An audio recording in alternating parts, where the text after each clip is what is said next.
Ay, moretto stemme.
Teşekkürler İsmail.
You know, it can't be heavier than this traffic.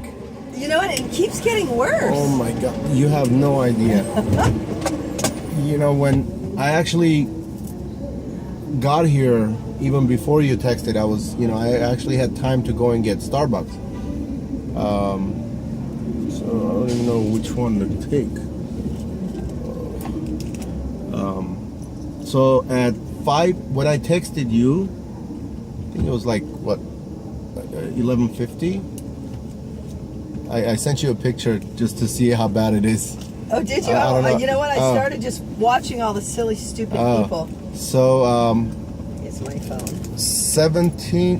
20 minutes from the entrance of the airport, you know. Oh, that's almost one of the worst. Where, you know, you make a right turn into the actual terminal area. Uh-huh. From there to here, 20 minutes. Oh my gosh, that's ridiculous. So watch. Oh my God, you're right. Look at that. Bumper to bumper. Yeah. I could see how bad it is right here. Yeah. They have shut down lanes over there on the other side. As well as here. And here, and it's just crazy. And people are not driving. That's the thing, you know? No, there's a bunch of yahoos. That's the thing that drives me nuts. And then these buses are not helping the case. It's wow. I know. They need to get the cars and like the shuttles and buses and